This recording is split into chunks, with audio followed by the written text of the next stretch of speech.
चलिए, hello everyone, कैसे हो आप सभी। मेरा नाम तारेंद्र बेले है और मैं आप सभी का स्वागत करता हूं द एग्जाम बाबा के इस ऑनलाइन प्लेटफॉर्म पर। दोस्तों, जैसा कि आप सभी को पता है कि अभी इस समय पर ना हम लोग एमपीपीएससी का सिलेबस डिस्कशन की क्लासेस जो है वो कंडक्ट कर रहे हैं। और एमपीपीएससी के सिलेबस डिस्कशन की क्लासेस में इससे पहले मैंने आप लोगों को एमपीपीएससी का इंट्रोडक्शन दिया एक क्लास में कि एमपीपीएससी क्या है। फिर हम लोगों ने प्रीलिम्स का जो सिलेबस है उसको हम लोगों ने डिस्कस किया।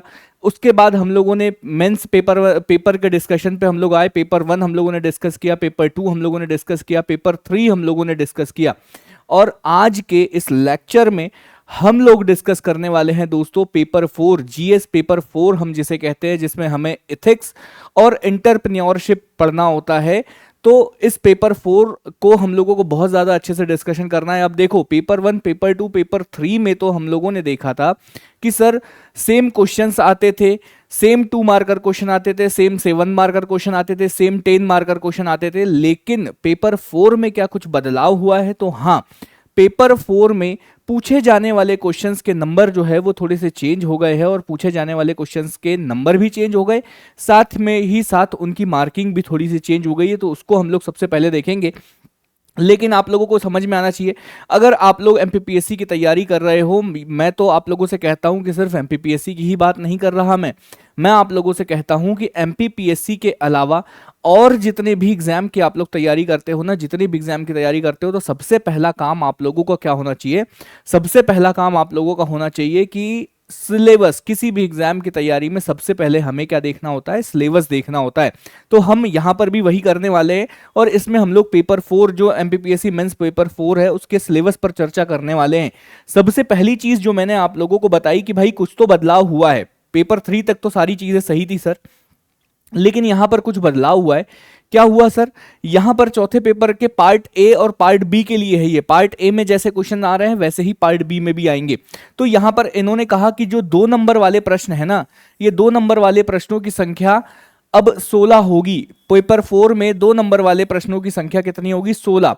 पेपर 1, पेपर 2, पेपर 3 में कितने होते थे 2 नंबर वाले? सर 2 नंबर वाले 15 प्रश्न होते थे। 15 दूनी 30 नंबर के प्रश्न जो है वो हुआ करते थे।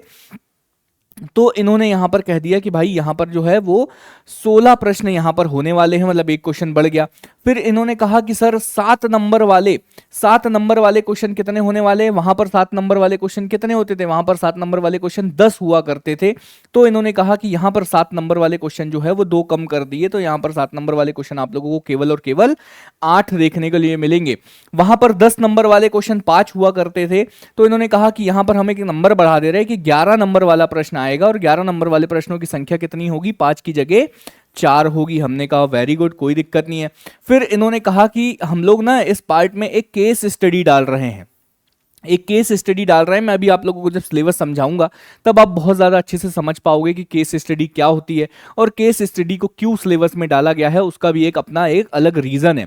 तो उस चीज़ को भी समझेंगे हम लोग। लेकिन उन्होंने कहा कि पार्ट ए में एक केस स्टडी आएगी जो 18 नंबर की आएगी और यथा निर्देशित का मतलब है दोस्तों कि जैसा निर्देश दिया जाएगा, क्वेश्चन पेपर में जैसा निर्देश दिया जाएगा उसके हिसाब से आपको इस केस स्टडी को सॉल्व करना होगा।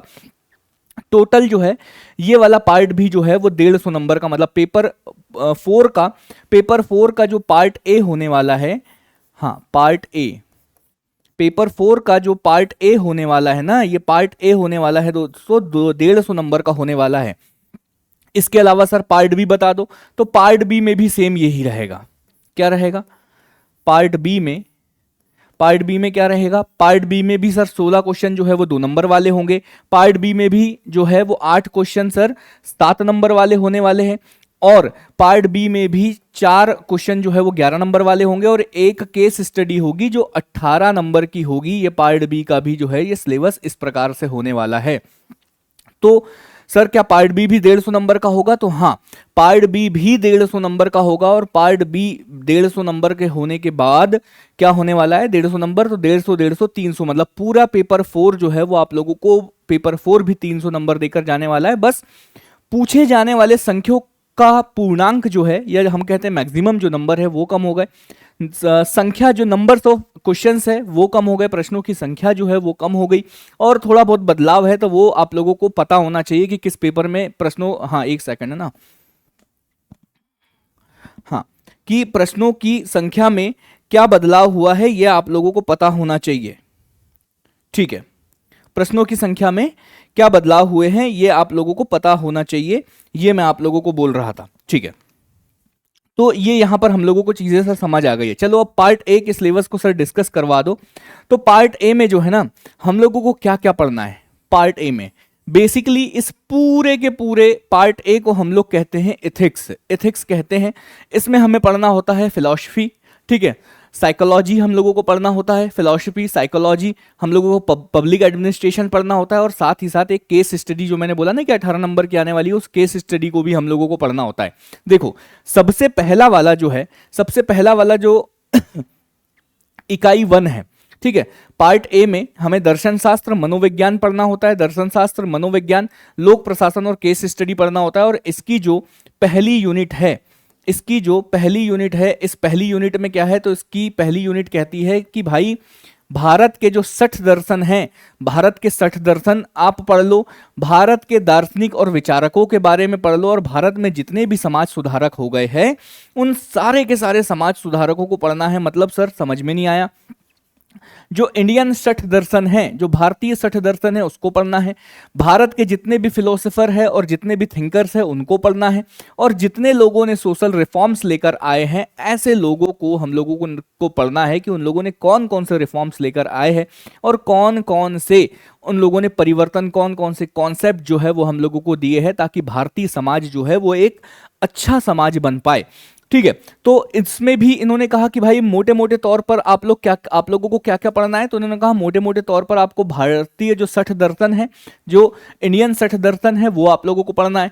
फिर इन्होंने कहा कि जो दार्शनिक और विचारक है, मतलब जो फिलोसोफर है और जो थिंकर्स है, इनमें से आपको सुकरात को पढ़ना है, इनमें से आपको प्लूटो को पढ़ना है और अरस्तु को पढ़ना है।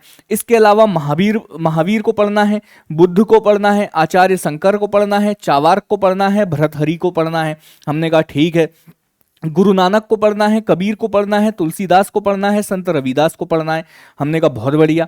फिर और कहा इन्होंने कहा कि रविंद्रनाथ टैगोर को भी पढ़ लो, राजा राम मोहन राय, ये लोग कौन है, ये समाज सुधारक है। ये कौन है, ये लोग हैं समाज सुधारक, रविंद्रनाथ टैगोर, राजा राम मोहन राय, देवी अहिल्याबाई होलकर, सावित्रीबाई फुले, स्वामी दयानंद सरस्वती, स्वामी विवेकानंद, महर्षि अरविंद, सर्वपल्ली राधाकृष्णन, डॉक्टर भीमराव अंबेडकर, पंडित दीनदयाल उपाध्याय, इतने लोगों को इस यूनिट में पढ़ने के लिए बोला गया है। क्या इसमें मैं आप लोगों को अलग से कुछ बताऊं?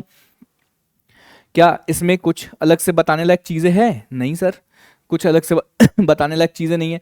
ये तो सारे के सारे नाम है ना, इसमें तो कुछ अलग से बताने लायक कुछ है नहीं। तो ये तो एकदम एग्जैक्ट नाम है, तो इसको तो आप लोगों को नाम ही पढ़ना है। ये सारे जो मैं ये यहाँ पे वो कर रहा हूँ ना, ये सारे के सारे नाम आप लोगों को पता होना चाहिए। ठीक है, अगली यूनिट बता दो सर, अगली यूनिट में क्या है?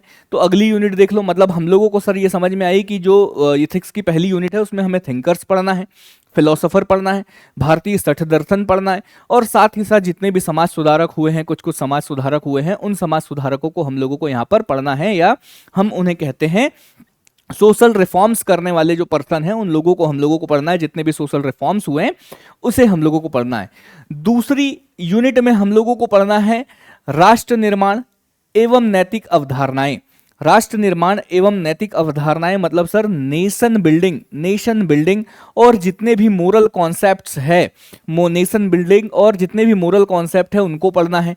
मतलब राष्ट्र की अवधारणा देखना है, कॉन्सेप्ट ऑफ नेशन, एक देश क्या होता है, इसकी अवधारणाएं कैसे आई, उस राष्ट्र जो नेशन है उसमें पावर्स कैसी होंगी, उसके घटक क्या होने वाले हैं, मतलब जो पावर्स एंड जो भी कॉन्स्टिट्यूएंट्स होने वाले हैं उसके बारे में हम लोगों को पढ़ना है। इसके अलावा इसने कहा राष्ट्रीय सुरक्षा, जो नेशनल सिक्योरिटी है, इसको हमें पढ़ना है। इसके अलावा हमें राष्ट्रीय सुरक्षा के जितने भी हित और जितने भी चरित्र है, मतलब जितने भी इंटरेस्ट और जितने भी कैरेक्टर है नेशनल सिक्योरिटी के, उसको हम लोगों को पढ़ना है। फिर इन्होंने कहा राष्ट्रीय सुरक्षा संचालन, मतलब नेशनल सिक्योरिटी के जितने भी ऑपरेशंस होते हैं उनके बारे में पढ़ना है, जैसे सशस्त्र सैन्य बल आर्म्ड फोर्सेस जितनी भी है, ठीक है, उनके बारे में पढ़ना है। आर्म्ड फोर्सेस की जितनी भी बॉडीज है, जितने भी डिविजन्स है, जितने भी स्पाइज एजेंसीज है, मतलब जितने भी गुप्तचर है, जैसे हमारी रॉ है, रॉ हमारी गुप्तचर एजेंसी है, तो उसके बारे में हम लोगों को पढ़ना है।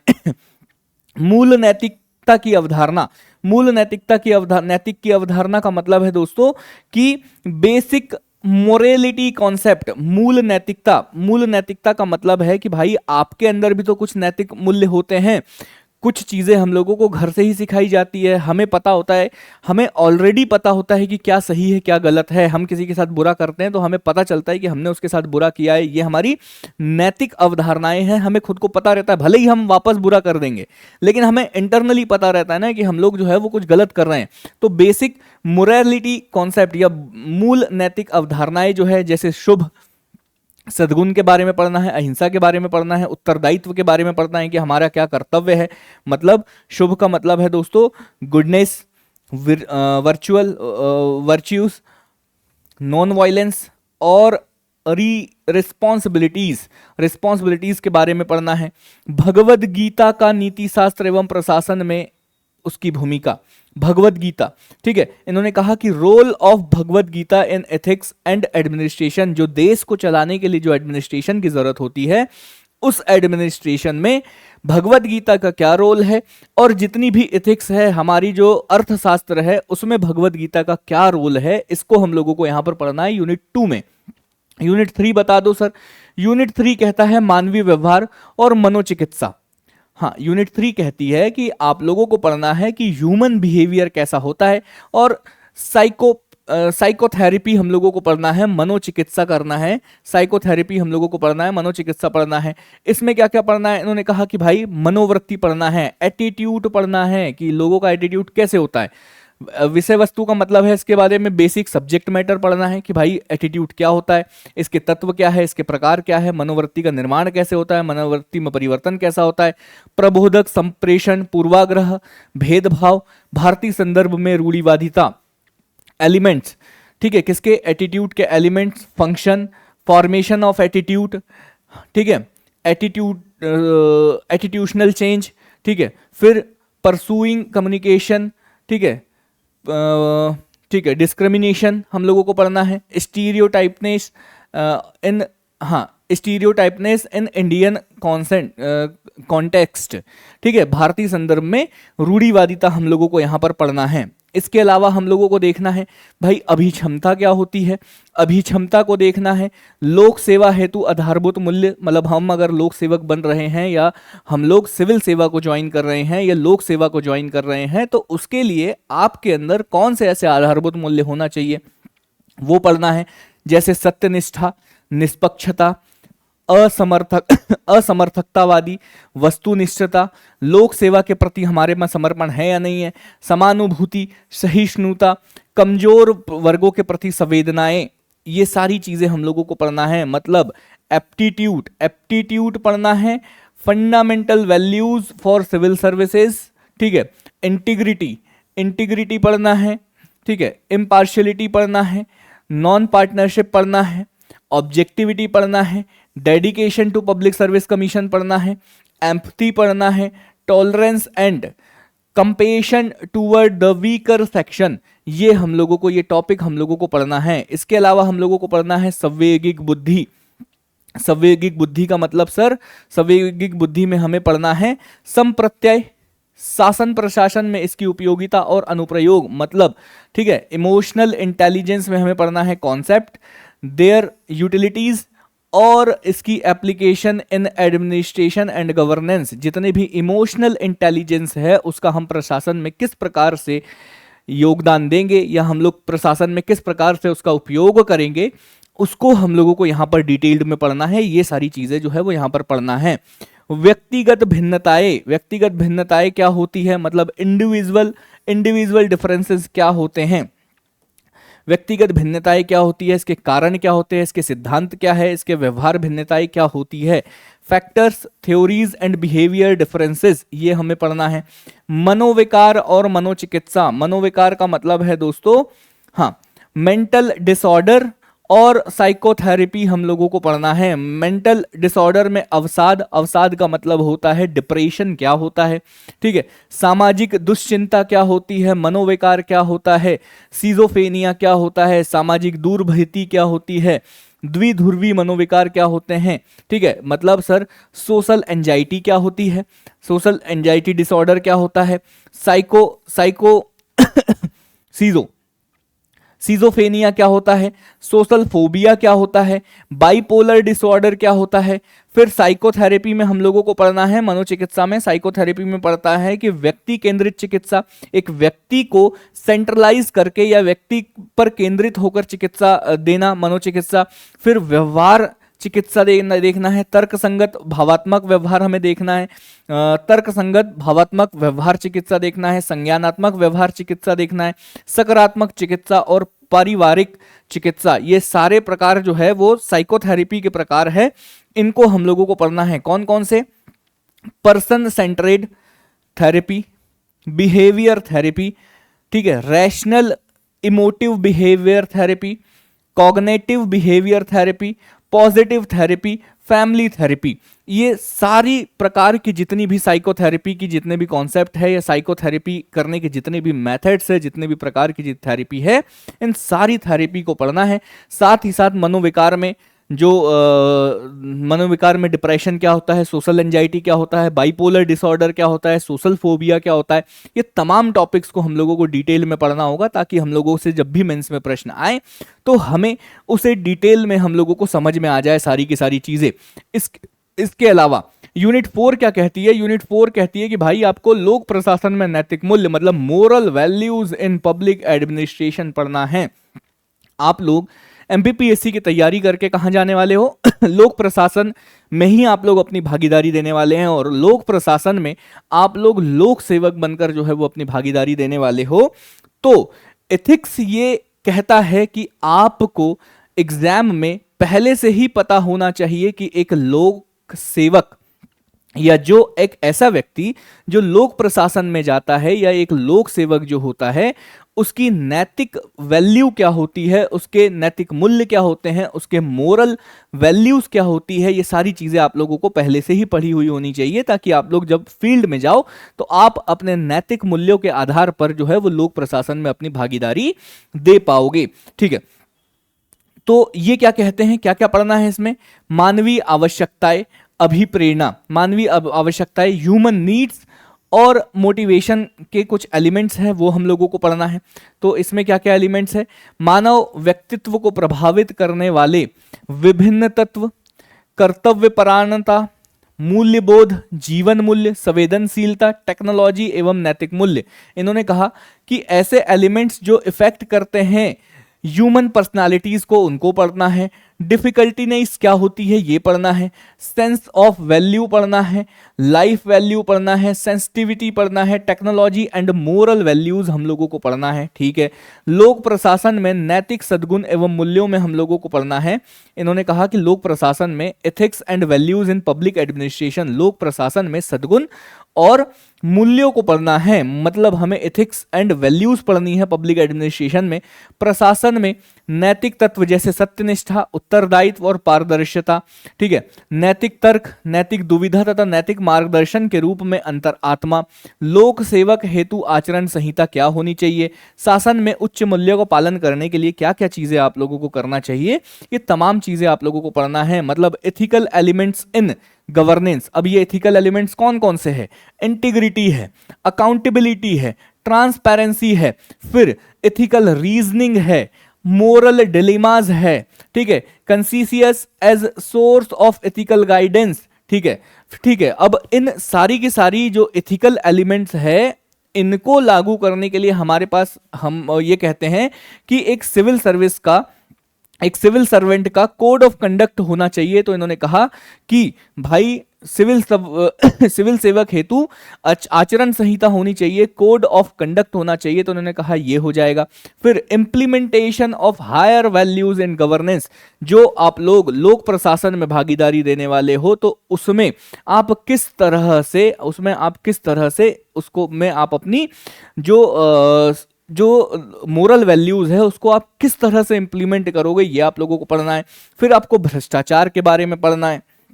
ठीक है सर, हम तो भ्रष्टाचार करने के लिए ही सिविल सर्विसेज की तैयारी कर रहे हैं, ये आया हम लोगों के काम का टॉपिक। ठीक है, क्या कह रहे हो भाई? हाँ, क्या कह रहे हो? ये आया ना हमारे काम का टॉपिक, कॉन्सेप्ट ऑफ करप्शन, ये आया हमारे काम का टॉपिक। हमने तो तैयारी शुरू करने से पहले ही सोच लिया था कि सरकारी नौकरी की तैयारी क्यों करेंगे, क्योंकि हमें करना है भ्रष्टाचार। ये है एथिक्स ने क्या, एथिक्स के एमपीपीएससी के सिलेबस बनाने वालों ने क्या कमाल कर दिया, हमें भ्रष्टाचार के बारे में पढ़ा रहे हैं। ठीक है, हमें भ्रष्टाचार के बारे में पढ़ा रहे हैं क्योंकि एमपीपीएससी को भी पता है कि जो सिविल सेवक होते हैं वो भ्रष्टाचार करते हैं। भाई ऐसी बात नहीं है सर, हमने तो सपने देख लिए थे कि जैसे ही मैं सिविल सर्वेंट बनूंगा फिर वही वाला जो है वो सारी के सारा एकदम रोला में जमा दूंगा, तो ऐसी चीज नहीं है। भ्रष्टाचार पढ़ना है कि भ्रष्टाचार के प्रकार कितने होते हैं। ठीक है, इसमें आपको भ्रष्टाचार करना है ये नहीं बोला गया है, याद रखना। आप नहीं तो पता चले सिविल सेवक बनो और आप बोलो कि अरे सर एथिक्स में तो लिखा हुआ था, हमें तो पढ़ाया गया था भ्रष्टाचार, तो हमें तो भ्रष्टाचार करना है। भ्रष्टाचार करने के बारे में नहीं बोला, इन्होंने कहा कि भाई भ्रष्टाचार के प्रकार कितने होते हैं, भ्रष्टाचार करने के कारण क्या होते हैं, भ्रष्टाचार का हमारे देश पर क्या प्रभाव पड़ेगा, ये पढ़ना है। भ्रष्टाचार को कम करने के क्या उपाय हो सकते हैं, ये पढ़ना है। समाज, सूचना तंत्र, परिवार एवं विसल ब्लोअर की भूमिका, भ्रष्टाचार को कम करने के लिए हमारा जो समाज है उसकी क्या भूमिका है, जो सूचना तंत्र है उसकी क्या भूमिका है, जो हमारा परिवार है उसकी क्या भूमिका है भ्रष्टाचार को कम करने में, विसिल ब्लोअर की क्या भूमिका है, भ्रष्टाचार पर राष्ट्र संघ की घोषणा, जो यूनाइटेड नेशन है उसने क्या घोषणा करी है, भ्रष्टाचार का मापन कैसे किया जाता है, ट्रांसपेरेंसी इंटरनेशनल जो एक संस्था है उसके बारे में पढ़ना है, लोकपाल और लोकायुक्त के बारे में पढ़ना है। आप लोगों ने कई बार सुना होगा कि आज उसके घर पे लोकायुक्त का छापा पड़ा और इतने सारे पैसे पकड़ा गए, तो उस लोकायुक्त के बारे में पढ़ना है। भ्रष्टाचार का मापन कैसे किया जाता है, ट्रांसपेरेंसी इंटरनेशनल के बारे में पढ़ना है, यूनाइटेड नेशन ने क्या कहा ये पढ़ना है। तो बत्ती खुली कि भ्रष्टाचार को कम करने के लिए समाज, सूचना तंत्र, परिवार और विसल ब्लोअर क्या भूमिका निभा रहे हैं। जैसे अब आप बोलोगे परिवार क्या भूमिका निभा सकता है सर? कई बार क्या होता है पिताजी बहुत ज्यादा ईमानदार होते हैं, और पिताजी अगर ईमानदार होते हैं, पिताजी कभी भ्रष्टाचार नहीं किए होते हैं, तो वो अपने परिवार में अपने बच्चों को भी ऐसी ही शिक्षा प्रदान करते हैं, बच्चों को भी बताते हैं सारी चीजें। तो कहीं ना कहीं बेटा या बच्ची जो है वो अपने पापा को देखकर समाज में भ्रष्टाचार को कम करने के प्रयास जो है वो करती है। ठीक है, तो ये परिवार की भूमिका हो जाती है। विसल ब्लोअर की क्या भूमिका है हम सिलेबस में पढ़ेंगे, समाज की क्या भूमिका है सिलेबस में पढ़ेंगे, सूचना तंत्र की क्या भूमिका है, सारी चीजें जो है वो समाज में पढ़ेंगे। करप्शन के बारे में, टाइप्स, कॉजेज करप्शन, ठीक है, effect of corruption, approaches to minimize corruption, role of society, media, family and whistle blower, united nation ने क्या कहा है कन्वेंशन में। फिर इन्होंने कहा मेजरिंग करप्शन को कैसे, ट्रांसपेरेंसी इंटरनेशनल, लोकपाल और लोकायुक्त के बारे में पढ़ना है, भ्रष्टाचार को कैसे मेजर करेंगे, ये सारी की सारी चीजें जो है वो हम लोगों को यहां पर पढ़ना है। Is that clear guys? 4 unit हो गई। 5वीं यूनिट में बोला है कि ऊपर 4 यूनिट हम लोगों ने जो भी पढ़ी है, एक सेकेंड, हाँ, ये कहता है based on the content of the syllabus, based on the content of the syllabus in part A में अभी जो 4 यूनिट में हम लोगों ने पढ़ा, चारों यूनिट में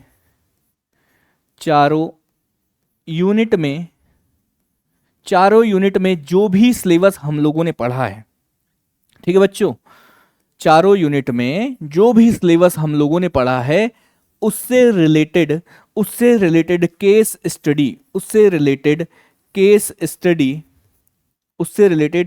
स्टडी आप लोगों के सामने आएगी। अब आप बोलोगे कि सर ये केस स्टडी क्या होती है, केस स्टडी कैसे आएगी, उसके कितने प्रश्न आएंगे, कितने नंबर की आएगी दोस्तों?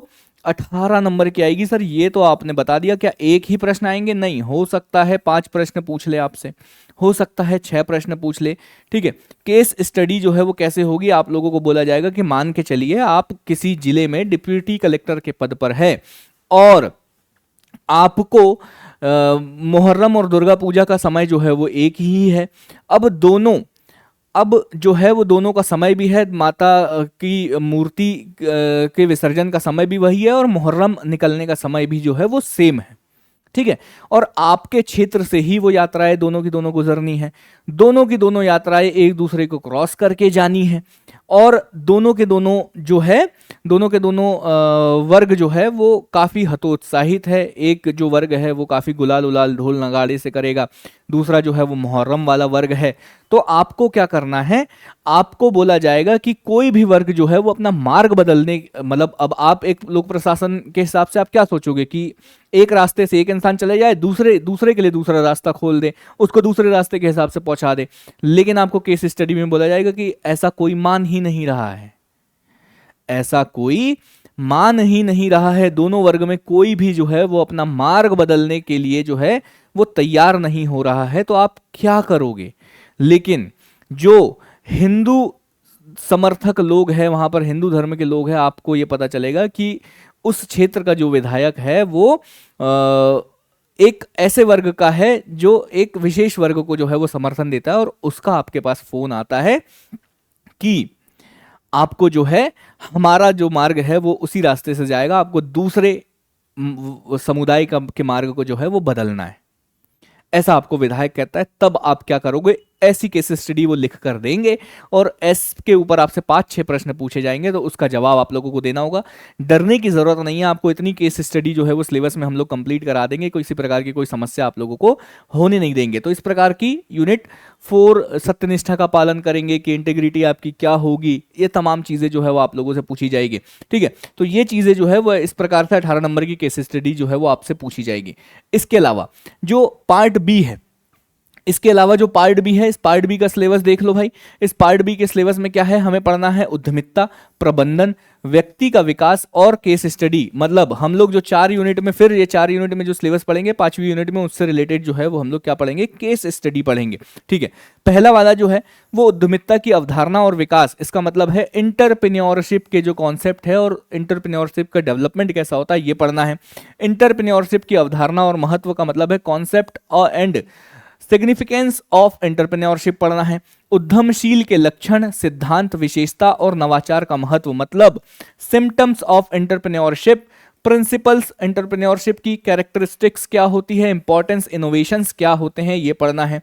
उद्यमशीलता की प्रक्रिया क्या होती है, मतलब प्रोसेस ऑफ एंटरप्रेन्योरशिप। इसमें सृजनशीलता मतलब क्रिएटिविटी, विचार सृजन का मतलब है दोस्तों आइडिया जनरेशन, अनुवीक्षण का मतलब है दोस्तों एनालिसिस, और व्यवसाय की योजना मतलब बिजनेस का क्या प्लान है, ये सारी चीजें, इन सब चीजों का क्या रोल होता है, ये सारी चीजें हम लोग यहां पर पढ़ेंगे।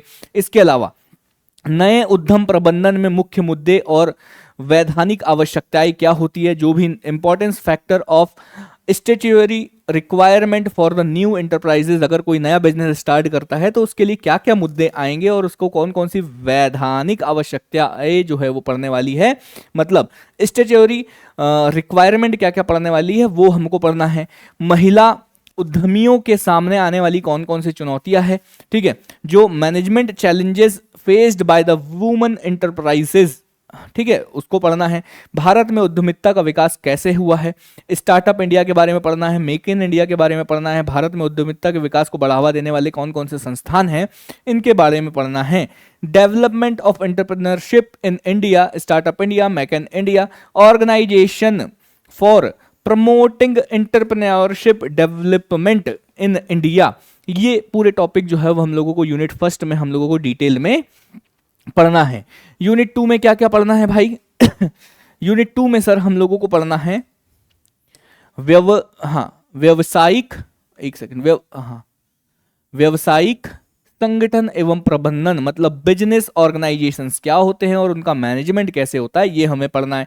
मतलब प्रबंधन मतलब मैनेजमेंट, बिजनेस, प्रबंध का मतलब है बिजनेस के कॉन्सेप्ट और बिजनेस के significance, scope, administration and management, purchases, materials management. ठीक है, अवधारणा, महत्व, क्षेत्र, प्रबंधन, प्रशासन, क्रय और सामग्री क्रय तथा सामग्री प्रबंधन, प्रबंधन की प्रक्रिया क्या होती है, मैनेजमेंट की प्रोसेस क्या होती है, संसाधन प्रबंधन और प्रबंधन के कार्य।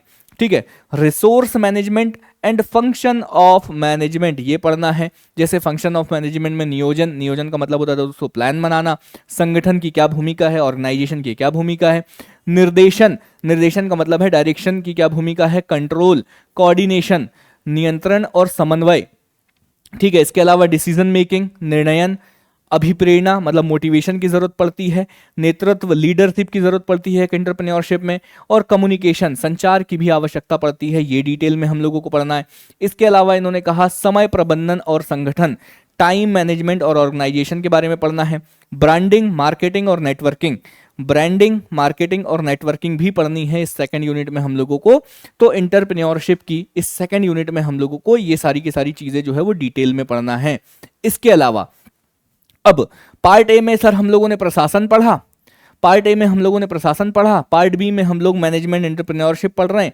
तो यहां पर इन्होंने कहा कि भाई थर्ड यूनिट बोलता है कि भाई आप एक काम करो, आप एडमिनिस्ट्रेशन, हाँ इन्होंने कहा कि भाई आप एडमिनिस्ट्रेशन और मैनेजमेंट जो है वो दोनों साथ में एक बार पढ़ लो कि लोक प्रशासन में प्रबंधन के महत्वपूर्ण आयाम क्या है, मानव संसाधन प्रबंधन क्या है, मतलब इंपॉर्टेंस, हाँ dimensions of management in public administration, public administration में मैनेजमेंट के कौन कौन से डायमेंशंस जो है वो इंपॉर्टेंट है वो पढ़ना है।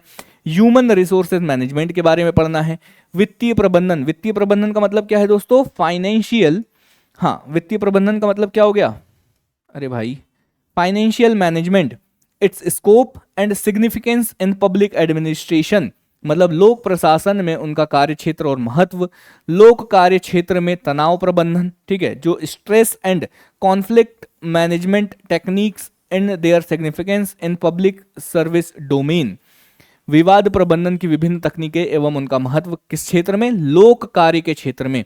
बहुलता, बहुलता का प्रबंधन, प्रशासन, जन प्रबंधन, अवसर एवं चुनौतियां, क्या क्या बोल दिया भाई इन्होंने, administration and management of plurality, opportunities and challenges in public administration, इसकी हम लोगों को एडमिनिस्ट्रेशन एंड मैनेजमेंट देखना है।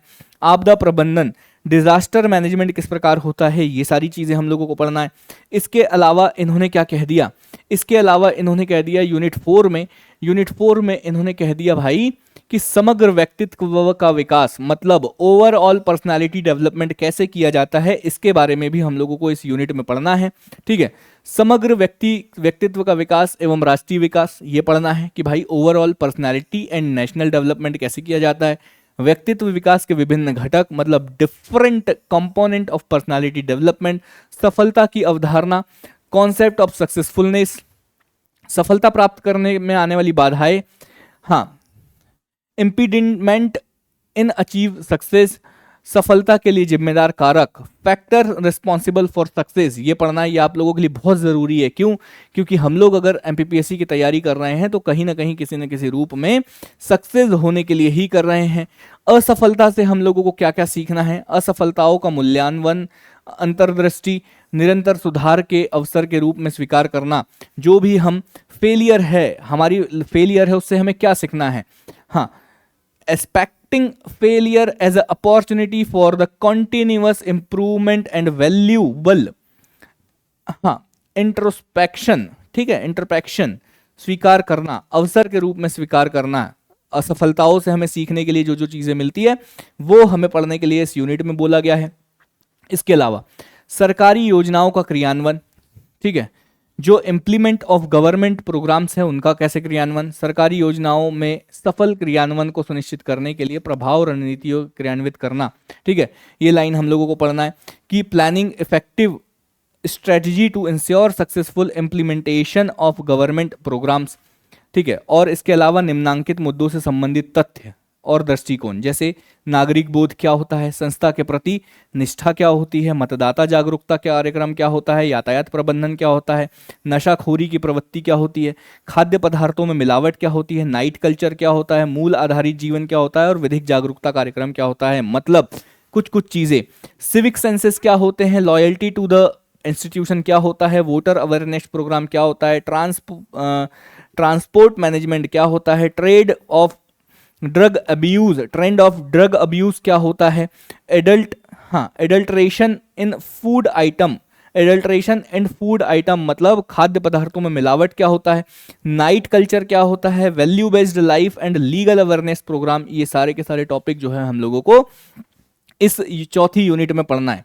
इसके अलावा पांचवी यूनिट में क्या है, पांचवी यूनिट में सर फिर वही चीज आप तो वापस ले आए सर हम लोगों को। पांचवी यूनिट में क्या है सर, 18 नंबर की, कितने नंबर की भाई लोग, 18 नंबर की, 18 मार्क, ठीक है, 18 मार्क का क्या है भाई, केस स्टडी है। सेम जो अभी हम लोगों ने अभी जो 4 यूनिट में पढ़ा है, जो 4 यूनिट में पढ़ा है,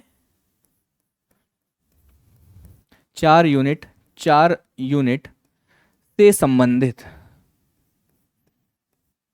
से संबंधित केस स्टडी जो है वो हम लोगों को यहां पर पढ़ना है। पांचवी यूनिट में केस स्टडी का एग्जाम्पल मैंने आप लोगों को बता दिया, वैसी ही केस स्टडी आप लोगों से भी पूछी जाएगी। ठीक है, आगे अगर आप देखोगे तो हाँ ये पेज खाली है। फिर मैं आप लोगों को बता देना चाहता हूं कि भाई जैसे ही मैंने सिलेबस यहां पर जैसे हाईलाइट कराया है ना, इसी तरीके से आप लोगों को point two point syllabus complete कराने की गारंटी देता है आप लोगों को प्रारंभ बिगिनर्स मेंटोरशिप प्रोग्राम। जीरो से आप लोगों की तैयारी जो है वो स्टार्ट हो गई है। ये बैच आज से स्टार्ट हो गया है, मतलब 1 मार्च से स्टार्ट हो गया है। प्रॉपर क्लासेस जो है वो मंडे मतलब 3 तारीख से स्टार्ट होगी।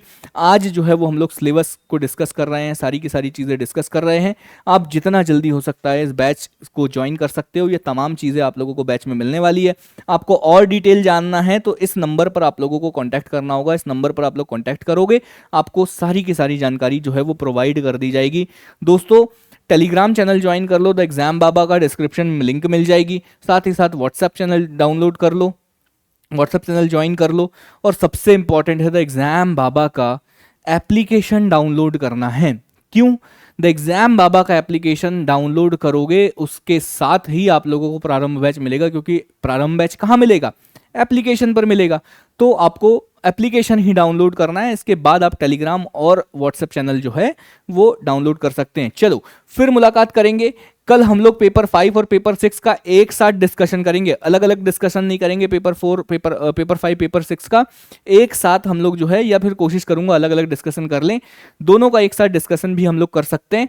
तो कल पेपर 5 और पेपर 6 का डिस्कशन करेंगे और मंडे मतलब 3 तारीख से आप लोगों की प्रॉपर क्लासेस जो है वो प्रारंभ बैच में स्टार्ट हो जाएगी। चलिए फिर मुलाकात करते हैं। बाय बाय, टेक केयर, ख्याल रखिएगा गाइस, और सबा खैर, शुभ रात्रि।